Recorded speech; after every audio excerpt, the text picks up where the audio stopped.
supplements. So I'm not a huge supplement guy.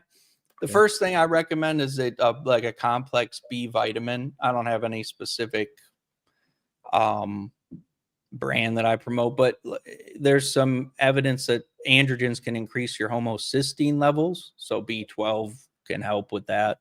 And it's a super safe and super cheap supplement. So for me, that's one I recommend. Creatine monohydrate.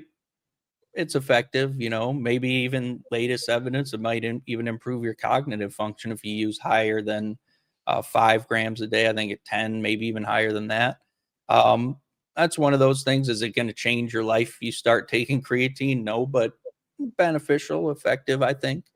Another supplement that I recommend to some patients, particularly because I have a lot of obese guys, is a supplement called HMB, hydroxy beta methylbutyrate.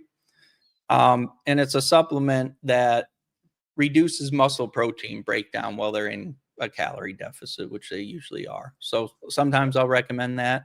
Maca root extract I'll recommend because it has proven effects on libido and sex drive. Sometimes L-carnitine I will prescribe actually to patients specifically with metabolic syndrome. And why? Because there's evidence that L-carnitine can help with the what's called metabolic inflexibility. So when you have the obesity that I'm talking about, you usually have a dysfunction in your liver and fat cells.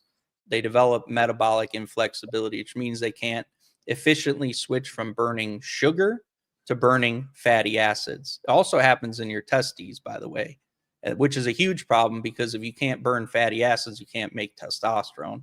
So the L-carnitine actually it helps in the process of, alleviating the congestion in mitochondria. That's a very lay person's way of saying it.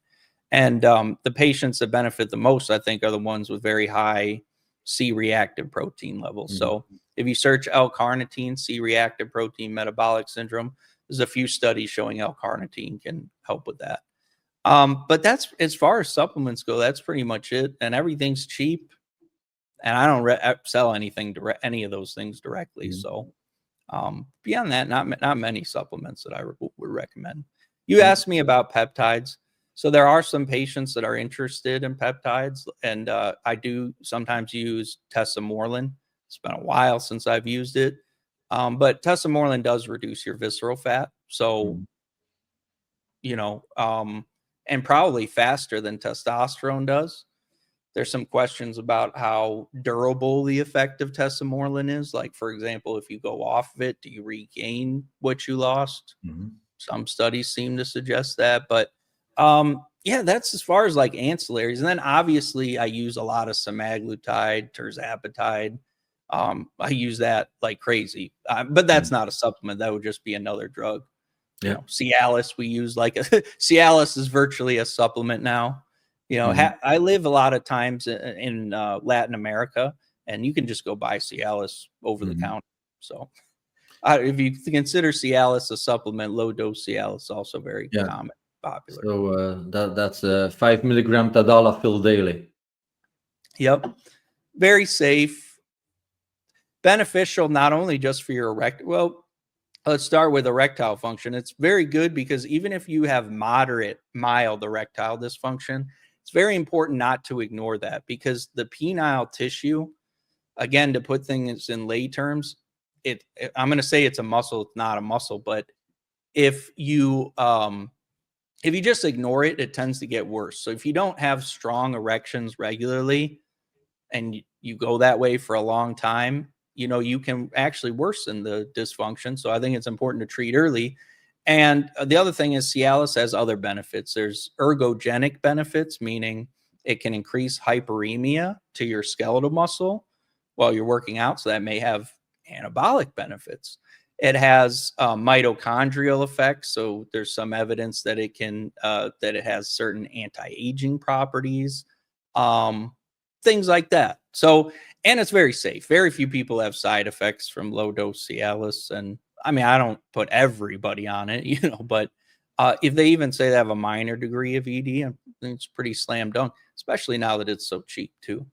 Sure. And then HCG we use for fertility preservative. We didn't talk about that, but Mhm. you know, that's another thing someone asks about it. We use a lot of HCG because that helps preserve your fertility in most cases. I mean, it's not 100% guarantee, but the vast majority of men who start injectable testosterone, who also take 500 IUs of HCG every other day, will maintain a fertility level of sperm counts. Maybe even some who use 250 every other day, at the risk of increasing side effects, of course. But I guess most men over 40, 45, they don't care so much don't about care. fertility anymore.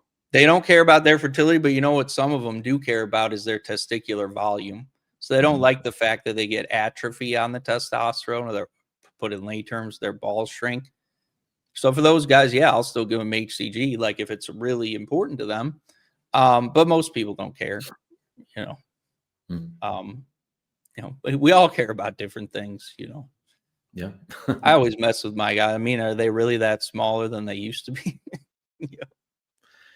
But I give my guys a hard time. So Yeah, I don't care about that. I then don't care about my hair that I lost way before TRT. So yeah. yeah, I mean that's good. I'm fighting a losing battle, unfortunately, but it is what it is.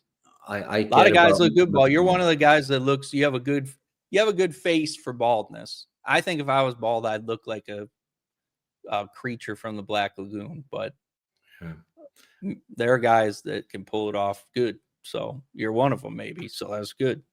Yeah. Anyway, you get used to it. Yeah.